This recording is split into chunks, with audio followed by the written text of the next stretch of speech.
Hey,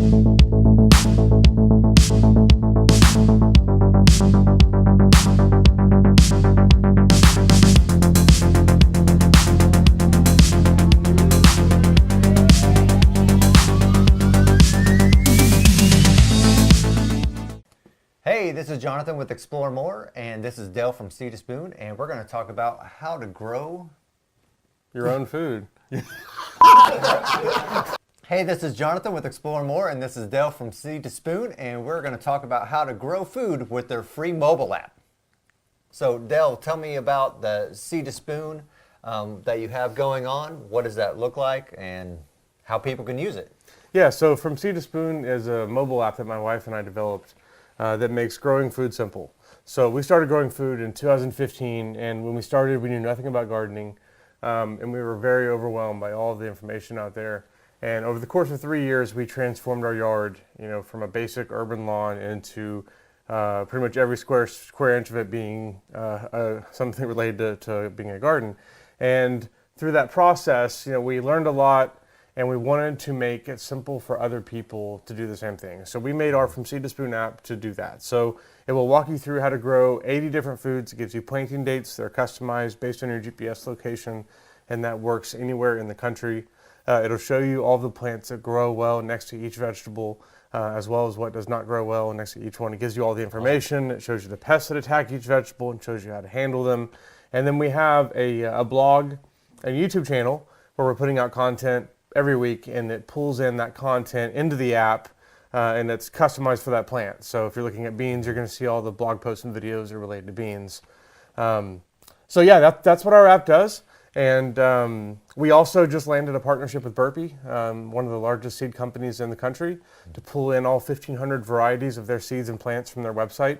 So you can shop directly in our app, and you can filter based on types. So when you're looking at tomatoes, you can see container tomatoes or salsa tomatoes, or what you can filter on the purpose that you're trying to grow for.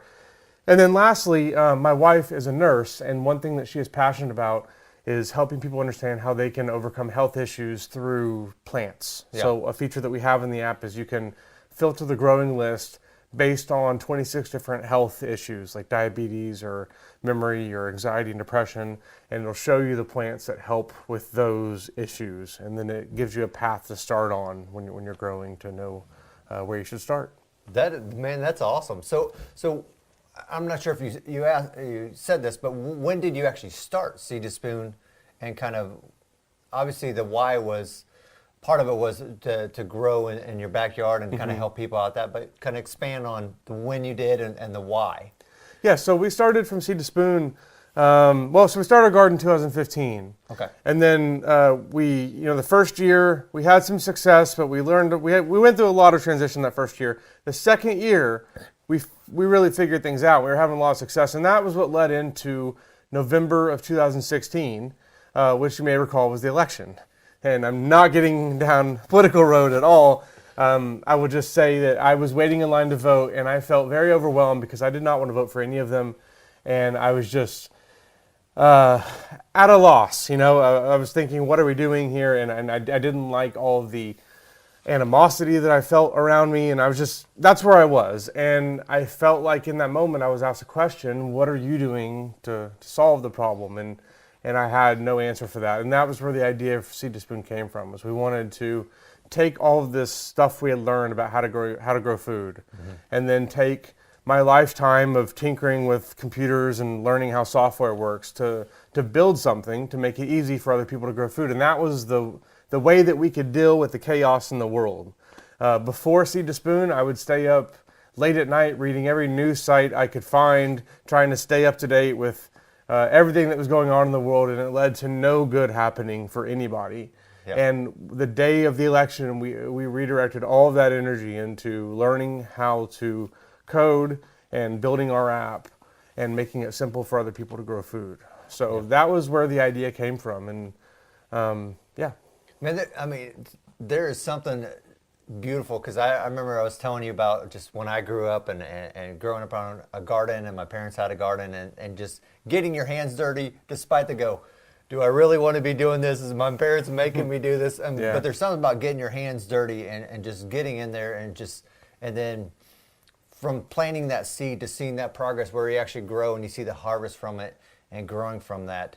So what was did you have a childhood around gardening, or kind of what brought you to this place where you just go, man, gardening is something that I actually enjoy? And what does that look like for you? Yeah, so for me, it started shortly before 2015 when we started. So I met my wife in 2013, Carrie, and she's a nurse, and she pretty quickly identified that I have some issues with anxiety and depression. And before then, I didn't necessarily understand what was happening to me. I just knew that every now and then things got a little overwhelming, and it would just kind of all explode, and I would just have this panic attack. Yeah. And I hid that from most everyone else, and she saw that, and that was what led us on the path of trying to figure out how we can manage, my anxiety and my depression, and that led us to a book called The Depression Cure that talked about how you can overcome anxiety and depression through some pretty simple methods, like eating specific foods like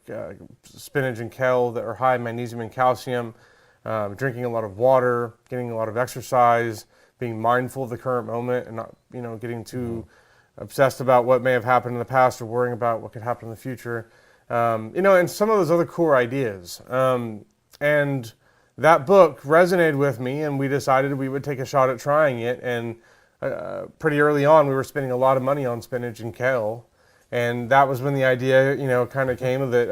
I had heard that you could take seeds and throw them in the ground, and if it rained enough, you'd have food. And that was where we started. And then I'm a little autistic, and I get obsessed about things. And once we started having success, it just became my new thing, and I'm still obsessed about it because there's a lot of different plants to grow, and I have a lot to grow to try them all. So yeah, that's how we started. I mean, that's pretty awesome. So you talking about with the way you kind of started and stuff like that. So somebody that's, man, they're novice, or I mean, all the way to professional and stuff like that. Is it kind of a hard start for some people that's novice, that are trying to figure out, okay, like they may have the mentality of going, hey, how am I going to dig up this ground? Am I going to have to take a hoe out there and just start beating at the ground? Yeah. Or what is a good way that you can look and go, hey, somebody that's never gardened, that thinks they kill everything, what advice would you kind of give them to go, hey, it's okay, this is kind of just a basic start, or anything like that?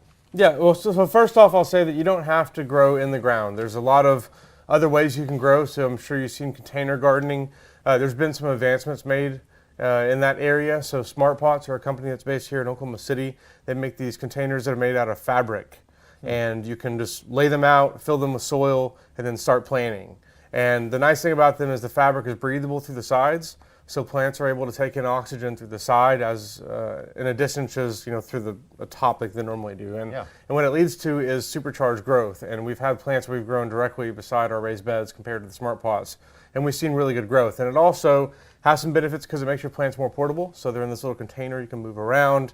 In the summer, whenever you have a hard time keeping things watered, you can take them and put them inside of a kiddie pool, and then fill that up with an inch or two of water, and then the plants will drink the water from below, so it's a way you can sub-irrigate easily. So we've had a lot of success with those, and we have links in our app. If you look at any plant in the app, it'll show you the Smart Pot that is the right size for that plant, or even tree. You can grow trees in Smart Pots. They have all sizes up to 300 gallons. I've got a 300-gallon one in my backyard. So, wow. So yeah, that's what I would say to someone that's starting out. And then, when you're first starting out, it can be a little overwhelming because there's so much information out there. And that's why we built our app, to take all the information and consolidate it, and to do all the calculations for you, so you don't have to figure out when your freeze date is and how far 6 weeks back from that is, and all of that other stuff. That's why we built our app, to do that for you. So yeah, that's what I'd say to someone starting out. Yeah, that's amazing, because you can look at it, because there's always a saying that keep it simple, stupid, but you can be like, seeding is simple, and kind of keep it, it's not as difficult as you think it is. Mm-hmm. It's just something you just got to try and go for it. And you guys have kind of went through what works and what doesn't work, and kind of help people through that process. So you were part of the Stitch Crew. So what is the Stitch Crew, and how has it helped your business? Yeah, so Stitch Crew is an organization that is run by some amazing people. Chris and Erica Lucas are the founders of Stitch Crew. It's a husband and wife couple, but they are really dedicated to helping businesses like ours go to the next level and become something. And so they partnered with the Oklahoma City Thunder and Google and MidFirst to launch their Thunder Launchpad Tech Accelerator. So what this is it's a program where every week you get together with 8 to 10 other companies, and then they bring in a mentor. So we got to meet with the person that created the Bible app that has 300 million downloads, and I got to pick his brain for 30 minutes, and other just innovative people and influential people across Oklahoma they bring in that we get to meet with and get their insight on how we can better grow our business. And they provide us with tools and resources from Google. And so that's what the Thunder Launchpad was. And at the end of the program, you get 5 minutes to go do like a Shark Tank type thing. You get 5 minutes to go demo in front of a bunch of investors. So we've actually got a video up on our website of that. I went over, I took 8 minutes, but I laid it all on the line. I mean, I told our story of everything that we've done and why we've done it and where we're going with all this and all that. I tried to tell. So I definitely encourage you to check that out on our website if you want to know more. The best thing is that when someone has passion for something, it's okay to go over time because they know you're passionate and they go, okay, this is worth taking our time and hearing that and everything. So where do you see Seed to Spoon going from here, since you were talking about kind of the growth of it all? Yeah. Where do you kind of see it, and what does that look like? What does that vision look like for you? Yeah, I mean, so it's hard for us to even try and guess at that. I mean, we launched this January of last year, having no idea where it would go, and by the middle of the summer, we were at 60,000 downloads, and it was one of the top search results in the App Store if you search for gardening or growing food, and that growth has continued. We're up to about 80,000 downloads now. We've got this partnership with Burpee. I mean, we're really looking to make a business out of this now and get to the point where we can work on this full time, because right now we all still have full-time jobs. I'm a software developer. We have 2 other software developers that have come on board to help us. My wife teaches nursing at OU, and she also teaches nursing online. She teaches a couple nursing classes online. And we've got a lot of other people to help out, and we would love to get to the point where we're able to dedicate our lives to focusing on the problems related to growing food and solving them with software.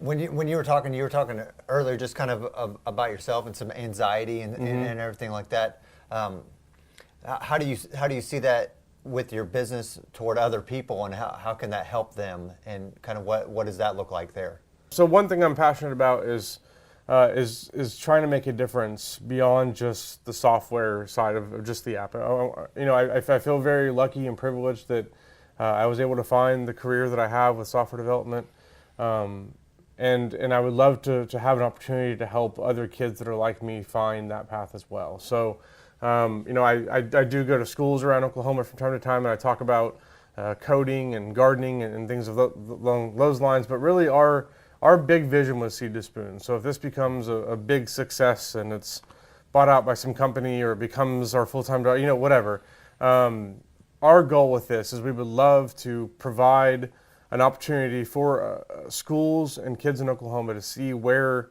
food comes from. So we would love to have a farm that we build that has a full-scale working example of what you could have in your backyard that any school can come to. They can see chickens and goats and all of that kind of stuff and see how that can be raised.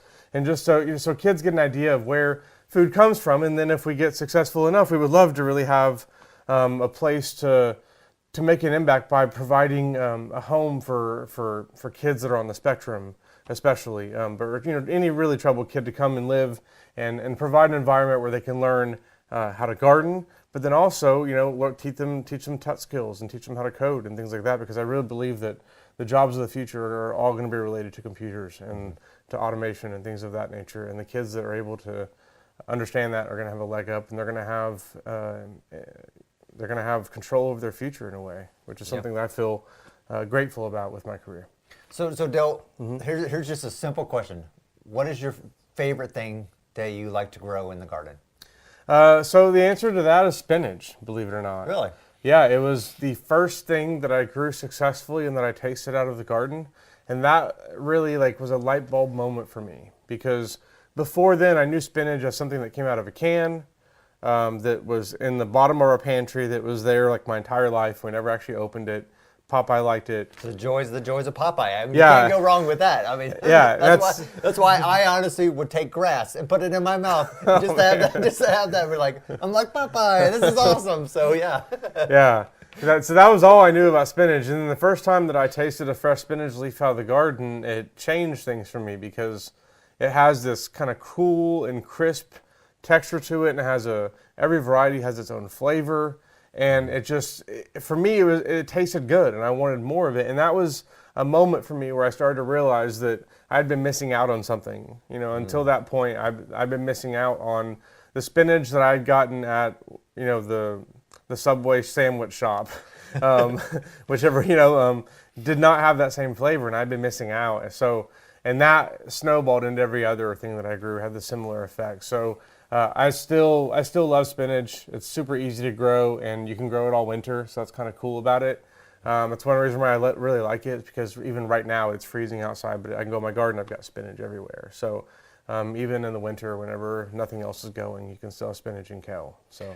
So with the schools and stuff that are around here, I mean, as it's kind of growing, the Seed to Spoon. So how can somebody get a hold of you if they want to, say, book you up for their school or anything along those lines, where they can reach out to you and say, hey, can you come this date, and how do they contact you? Yeah, so you can go on our website, and there you'll find links to contact with us on all the social media platforms. You can also email us at info@seedtospoon.net. But I think through our website and through that email address, you'll be able to, all that comes to us, we'll see it one way. And what is your website, and what is your our website is seedtospoon.net, and then the email address again is info@seedtospoon.net. And if you search for From Seed to Spoon on Google or on any of the social networks, you'll find us that way. And to find us in the App Store, you can search for gardening. It'll be one of the top results for gardening. You'll be able to find it that way. Or to search for us specifically, search for From Seed to Spoon in the App Store, and you'll find us that way as well. If you go to our website, we have events all throughout the spring where we're going to be speaking and doing workshops and doing all sorts of stuff. And we have a big event coming up, the Home and Garden Show, again in March, that we'll be at, doing classes the whole weekend again. And we also have giveaways that we're doing on our website. So we're giving away a lot of gift cards from Burpee, and products from Smart Pots, and a seeding square, and all sorts of gardening accessories. It's a $100 gift pack we're giving away this month. And I think in March we're going to do 2 giveaways. So if you can sign up for our email list, and you get all the information for that on our website. And again, that's seedtospoon.net. Awesome.